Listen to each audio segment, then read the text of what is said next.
ഒരു സേക്രഡ് സ്പേസിലോട്ടാണ് നിങ്ങൾ പ്രവേശിക്കുക. സേക്രഡ് സ്പേസ് എന്ന് പറയുമ്പോൾ നമുക്ക് ചുറ്റുമുള്ള പരിസരമല്ല, മനുഷ്യൻ്റെ നെഞ്ചോളം സേക്രട്ടായിട്ടുള്ള ഒരു മദ്ബഹ വേറെയില്ല. ആ നെഞ്ചോളം കർപ്പൂരഗന്ധമുള്ള ഒരു ശ്രീകോവിൽ വേറെയില്ല. ആ നെഞ്ചോളം കുന്തിരിക്ക ഗന്ധമുള്ള ഒരു അൾത്താര വേറെയില്ല. അപ്പോൾ ആ സേക്രഡ് സ്പേസിലോട്ട് പോകാനാണ് പറയാം. വിതച്ചാൽ ഉടനെ കൊയ്ത്ത് സംഭവിക്കുന്ന വിത്തിൻ്റെ പേരാ വചനം.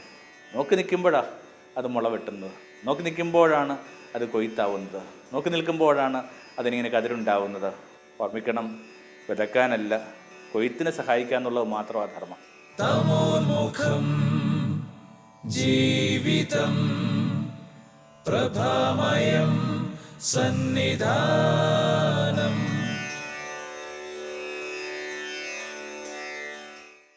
ഗുരുചരണത്തിലേക്ക് സ്നേഹവന്ദനം. ഭൂമിയുടെ അതിരുകളിലേക്ക് തൻ്റെ സാർത്ഥവാഹ സംഘത്തെ അയക്കുമ്പോൾ യേശു അവരോട് ആവശ്യപ്പെട്ടത് വിതയ്ക്കാനല്ല, കൊയ്യാനാണ്.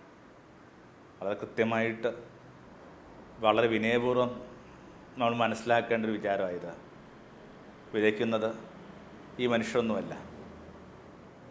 ആരുടെ ചങ്കിലാണ് സ്നേഹത്തിൻ്റെയും കരുണയുടെയും സാഹോദര്യത്തിൻ്റെയും നീതിബോധത്തിൻ്റെയും ഒക്കെ വിത്ത് വീഴാത്തത്?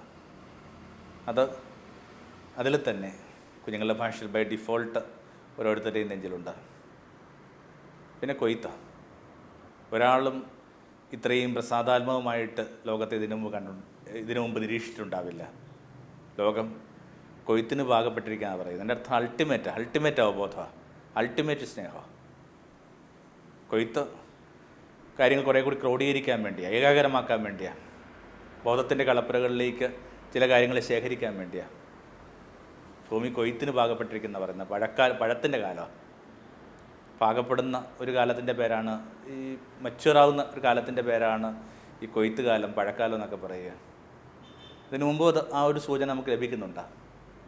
സമരക്കാരി സ്ത്രീയുമായിട്ടുള്ള ദീർഘ സംഭാഷണത്തിനൊടുവിൽ ശിഷ്യന്മാർ വരുമ്പോൾ യേശു അവൾ പോകുന്ന വഴിയിൽ ഇങ്ങനെ ഉറ്റുനോക്കിയിരിക്കുക.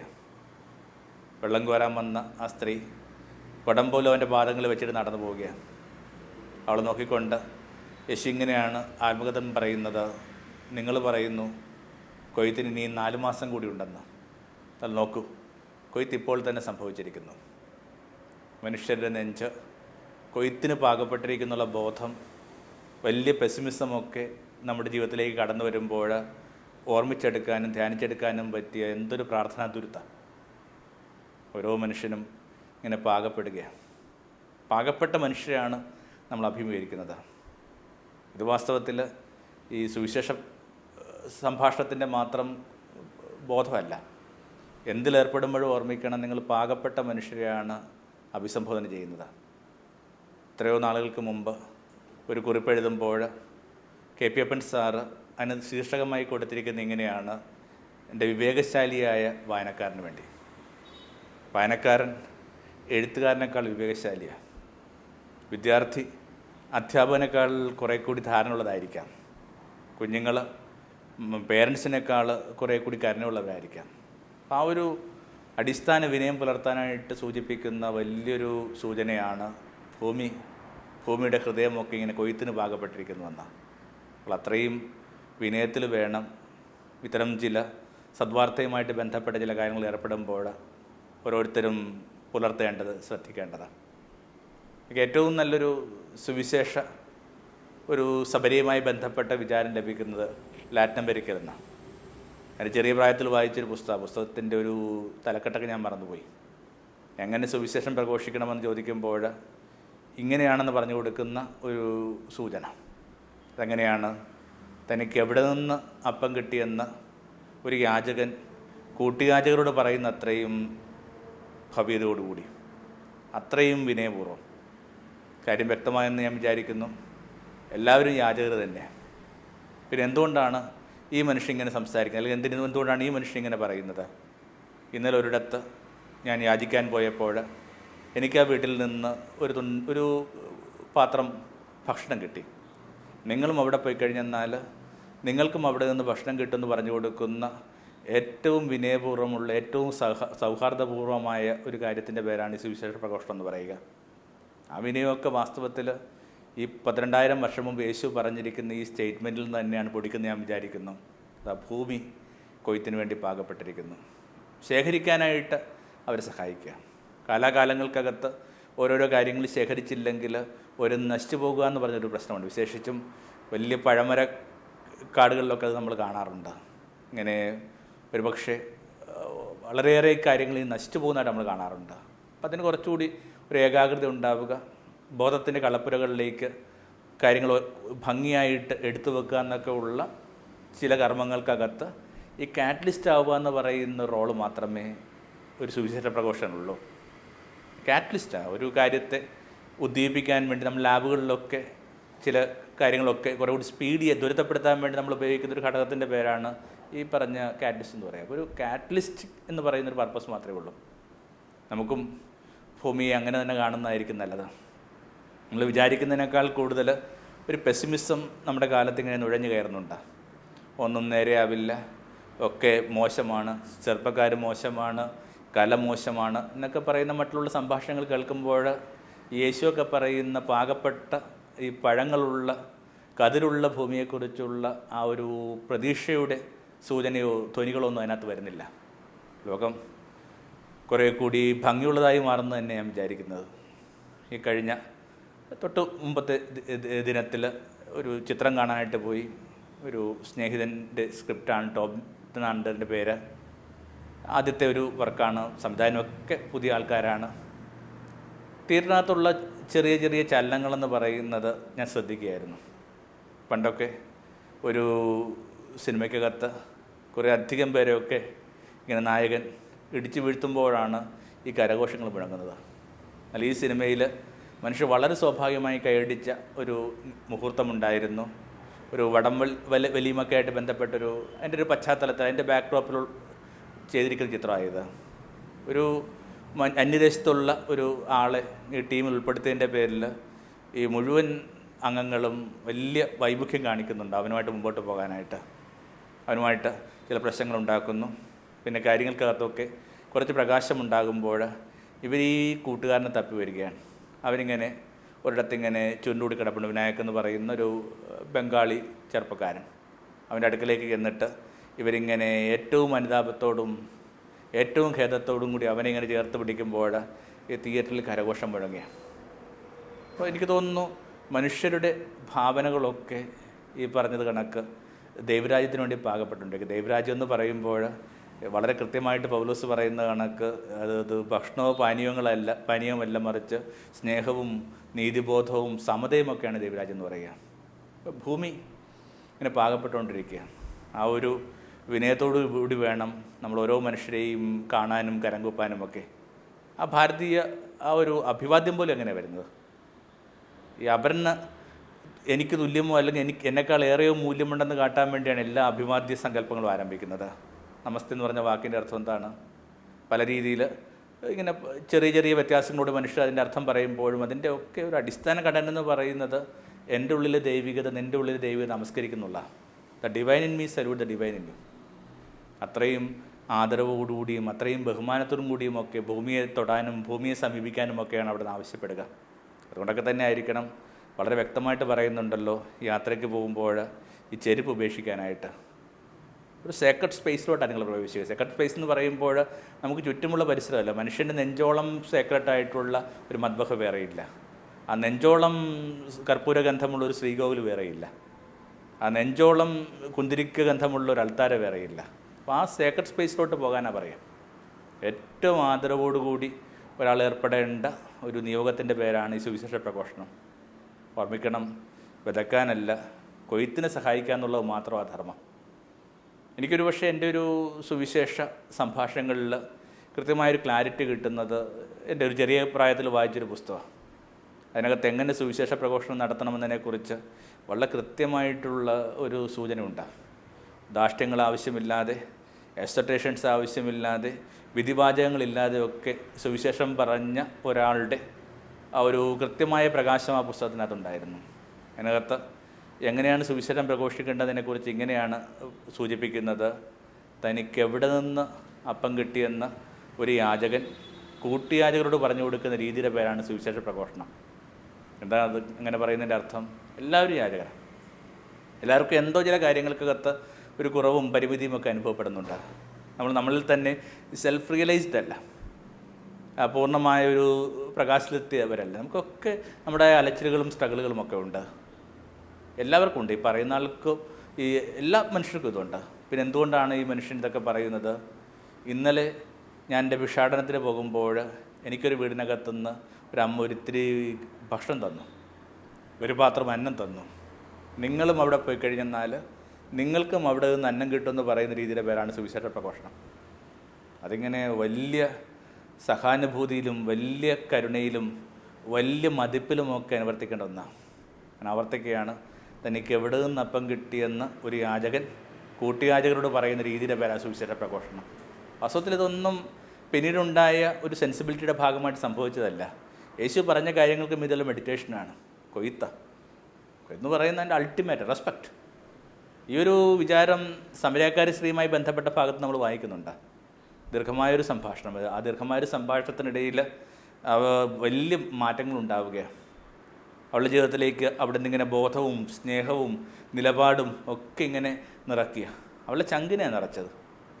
ആ ഭാഗം അവസാനിക്കുമ്പോൾ ഇങ്ങനൊരു വരി നമ്മൾ വായിച്ച് കേൾക്കുന്നുണ്ട്. വെള്ളം കോരാൻ വന്ന സ്ത്രീ തൻ്റെ കുടം ആ യാക്കോബിന് കിണറ്റിൻ്റെ ഉള്ളിൽ വെച്ചിട്ട് നടന്നു പോയെന്നാണ് പറയുക.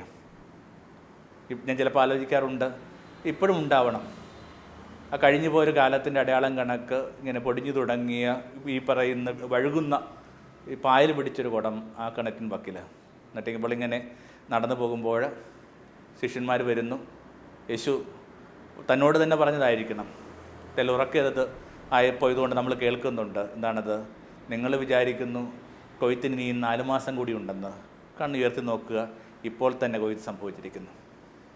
വിതച്ചാൽ ഉടനെ കൊയ്ത്ത് സംഭവിക്കുന്ന വിത്തിൻ്റെ പേരാ വചനം.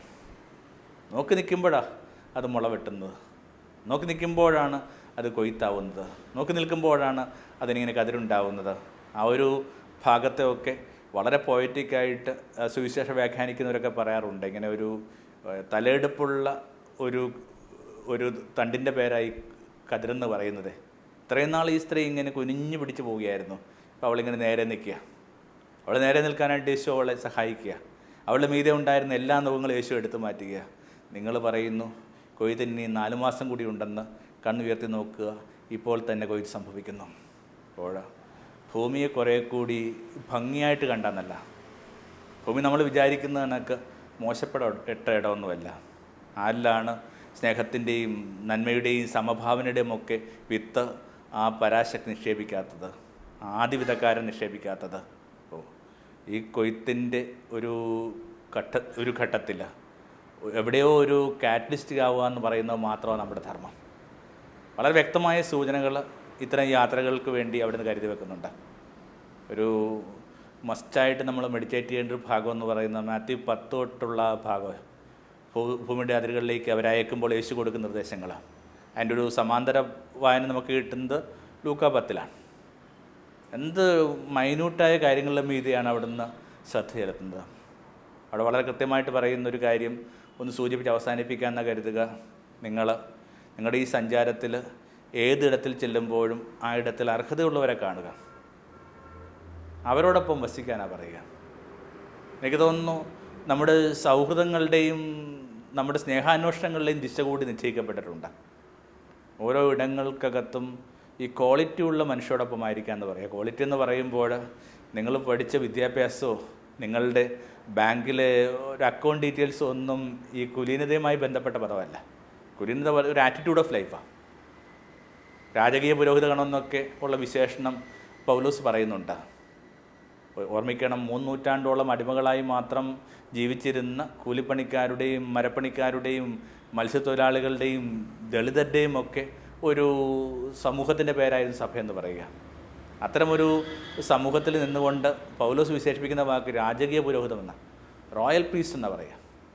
എന്തെങ്കിലും തരത്തിൽ അത് ഭൗതികമായ ചില സൂചനകളുടെ ഏതെങ്കിലും ഒരു പ്രതിത്വം ഉള്ളതാണെന്ന് നിങ്ങൾ കരുതുന്നുണ്ടോ? അതിങ്ങനെ ഒരു ആറ്റിറ്റ്യൂഡ് ഓഫ് ലൈഫാണ്. ഈ ആറ്റിറ്റ്യൂഡ് ഓഫ് ലൈഫുള്ള മനുഷ്യരോടൊപ്പം ആയിരിക്കുക എന്ന് പറയുക. വർത്തി പീപ്പിൾ എന്നാണ് പറയുക. കാരണം ഒരു നിമിഷം കൊണ്ട് ജീവിതത്തിൻ്റെ ഗതികളെയൊക്കെ തെറ്റിച്ച് കളയാൻ കെൽപ്പുള്ള മനുഷ്യരുണ്ട്. ഒരാളിങ്ങനെ ഒരാളുമായി ബന്ധപ്പെട്ടൊരു ഫലിതം കണക്കാം. 100 വയസ്സിനടുത്തുണ്ട് അദ്ദേഹത്തിന് കടന്നു പോകേണ്ട ഒരു നേരമാകുമ്പോൾ അനുതാപത്തോടെ ഈ മനുഷ്യനെ കടന്നു പോകാനായിട്ട് സഹായിക്കാനായിട്ട് അദ്ദേഹത്തിൻ്റെ പാസ്റ്റർ വരുന്നു, അദ്ദേഹത്തിൻ്റെ പ്രീസ്റ്റ് വരുന്നു. എന്നിട്ട് പറഞ്ഞു, ദീർഘമായൊരു ജീവിതമല്ലേ, ഈ ദീർഘമായൊരു ജീവിതത്തിനിടയിൽ എന്തെങ്കിലും തരത്തിലൊക്കെ ഒരു പാപം ചെയ്തിട്ടുണ്ടോ? ഇല്ല. എന്തെങ്കിലും കൈപ്പിഴ പറ്റിയിട്ടുണ്ടോ? ഇല്ല. എന്തെങ്കിലും കുറവ് സംഭവിച്ചിട്ടുണ്ടോ? ഇല്ല. ഇങ്ങനെ പദങ്ങളിങ്ങനെ മാറ്റി മാറ്റി പറയുമ്പോൾ പോലും കാര്യമായ വ്യത്യാസം ഉണ്ടാവുന്നില്ല. ഈ ഒരു തരത്തിൽ എന്ത് ചെയ്യുന്നുണ്ട്, ഈ മനുഷ്യനെ സഹായിക്കാനായിട്ട് പറ്റുന്നില്ല. അപ്പോൾ സ്വാഭാവികമായിട്ട് കാര്യങ്ങൾ അവസാനിപ്പിച്ച് അയാൾ പിരിയാൻ തീരുമാനിച്ചു. അപ്പോൾ അവസാനമായിട്ട് ചോദിക്കുന്ന ഇത്രയേ ഉള്ളൂ, എന്തെങ്കിലും കുസൃതി എങ്കിലും കാണിച്ചിട്ടുണ്ടോ? എന്തെങ്കിലും കുസൃതി കാണിക്കാത്ത ആരെങ്കിലും ഉണ്ടാവില്ലോ. അത് പറഞ്ഞു, കുസൃതി എന്ന നിലയിൽ താങ്കൾ പറഞ്ഞൊരു കാര്യം ഞാൻ സമ്മതിക്കുക, ഒരു ചെറിയ കുസൃതി കാണിച്ചിട്ടുണ്ട്. എന്താണാവോ, എനിക്കൊരു 9 വയസ്സുള്ളപ്പോൾ ഗ്രാമത്തിലെ ആ ജംഗ്ഷനിൽ കവലയിൽ ഇടത്തോട്ട് തമ്മിൽ ഒരു ബോർഡുണ്ടായിരുന്നു. ഞാൻ ഒന്ന് വലത്തോട്ടാക്കിയിട്ടുണ്ടെന്ന് പറയാം. കഴിഞ്ഞ 10-90 വർഷങ്ങളായിട്ട് ഈ മനുഷ്യൻ്റെ ഗതിയെ ഈ പെരുവഴിയിലേക്ക് നയിച്ചുകൊണ്ട് ആ കുസൃതി എന്ന് പറയുക. അങ്ങനെ ഏറ്റവും ചെറിയ സൂചനകളിലൂടെ പോലും മനുഷ്യജീവിതത്തെ തെറ്റിക്കുന്ന മനുഷ്യർ എല്ലാ കാലങ്ങളിലും എല്ലായിടത്തിലും ഉണ്ടായിരുന്നു. ഈ യാത്രയിൽ അവരിൽ നിന്ന് ഒരു അകലം സൂക്ഷിക്കുക, അവരിൽ നിന്ന് ഒരു സൗന്ദര്യ ദൂരം സൂക്ഷിക്കുക, ഒരു എസ്തറ്റിക് ഡിസ്റ്റൻസ് ഒക്കെ നമ്മൾ പറയുന്ന കാര്യമുണ്ട് എന്നൊക്കെ പറഞ്ഞാണ് അവിടുന്ന് കാര്യങ്ങൾ മുമ്പോട്ട് കൊണ്ടുപോവുക. കുറേ കൂടി കുലീനമായ ഇടങ്ങളിലായിരിക്കുക. അപ്പോൾ സ്വാഭാവികമായിട്ട് നമ്മൾ പറയും, യേശു അങ്ങനെ ആയിരുന്നില്ലല്ലോ.